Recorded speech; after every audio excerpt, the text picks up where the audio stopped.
hindi talaga namin kayo tatantanan hanggang hindi po matapos ang ating magandang talakayan. Magandang hapon po ulit, Commissioner. Yes, Jude, naputo lang po tayo, pero ituloy po natin yung katanungan ninyo kanina tungkol sa yung mga pamumulitika niya. Sabi ko sa inyo kanina, sabi ko sa inyo kanina na harinawa, hindi naman, dahil dapat ay kung ano yung para sa nakakatanda ay dapat ibigay natin. So we have a mechanism naman na tinatawag natin grievance or the complaint mechanism kung sakali man na sila ay maka-enkwentro ng mga ganyang mga problema. At ito ay ginawan din natin ng proseso upang sila ay pwedeng dumulog doon at ito ay naimbestigahan natin. Ayun, so it's good to note, no? At least kasi yan po, I'm sorry mama, with all due respect, yun po talaga ang yun din po ang mga tanong, no, na ayan, well, nais nilang ipatanong po sa inyo. Alright, ma'am, patungkol po sa usapin ng mga edad, that again, ulitin ko lang, 80, 85, 90, Yes, 95. 95 and 100, yung binanggit niyo po kanina. Tama po ba, ma'am? Opo. Tama po yun. Ang 100, wala na tayong problema doon, Jude. Kasi ang 100, centenarian, that's 100,000. Sa batas na talaga yan. Pero may nakakarating, may nakakaabot pa ba ng 100 years age, ma'am? Wow, impressive. You will be surprised, Jude. Ang dami nila. Talaga? Amen. Amen to that. Oo. Ang alam mo ba na dahil humahabang na yung buhay natin, nagkakaroon tayo ng tinatawag na yung longevity natin nagbabago. At you will be surprised na for the first quarter of 2025, meron tayong nakalista more or less at kailangan pa namin i-validate ito, more than 90 persons, no, who will be recipients of our centenarian cash gift. So, natutuwa tayo na sila ay umaabot sa ganung edad. Yes. And we really want na bigyan pugay po sila. Opo.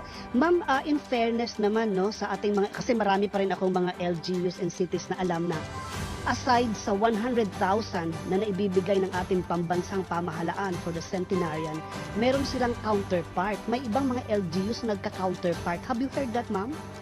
Totoo yan, Jude. Sa ating pag-iikot at paglilibot natin, marami tayong naririnig at kami nga nakakausap namin talaga ang mga local chief executives. At tayo nagagalak na talaga namang mahal na mahal nila yung mga nakakatanda sa kanila. So pwede silang mag-counterpart, ma'am. Kasi kung hindi ako nagkakamali, in Sorsogon City, mukhang meron silang counterpart, no, na ibinibigay aside sa 100,000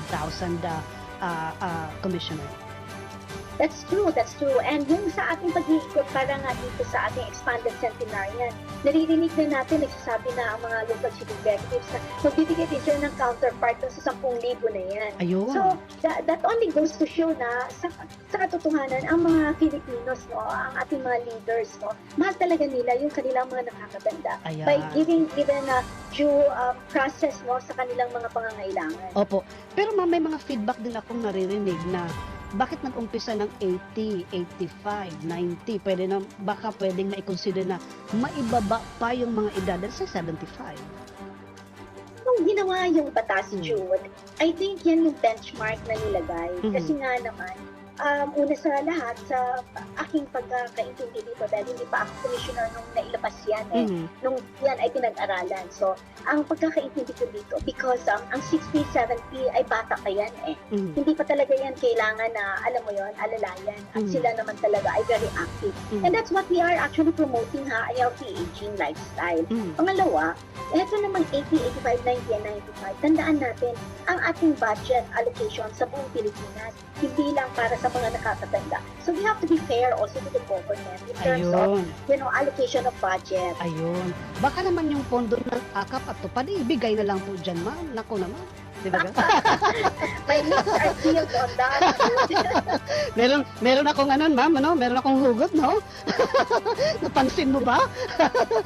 Anyway, well, kidding aside, ma'am, no? At least napag-usapan din natin yan, ma'am, no? Now, again, para at least na bigyan natin ng mas malinaw, no, na paliwanag itong expanded and then centenarian cash benefits and yung edad na from starting 80 years old, no. I believe nakuha nila yung mahalagang impormasyon. But then, kailangan din may paliwanag natin, ma'am, na hindi ito outright, may proseso silang dadaanan, Commissioner. That's correct. Kaya mahalaga yung application. Mhm. Kasi although it's a benefit, you are not going to be searched for. Ibig sabihin, hindi tayo magtitingin kung sino itong mga magiging ganito. You have to apply for it. It's a benefit that you need to apply. And merong mga basic requirements na kakailanganin din Opo. para ikaw ay makakuha nitong beneficyo na That is ito. correct. Ma'am, inulit ko kasi yan, ma'am. Kasi meron din tayong mga elderly na akala nila mayroong batas, sinabi ng gobyerno, sinabi ng pamahalaan na merong ganito, kailangan maibigay sa kanila kasi yun ang sinasabi. Merong proseso tayo po, Commissioner.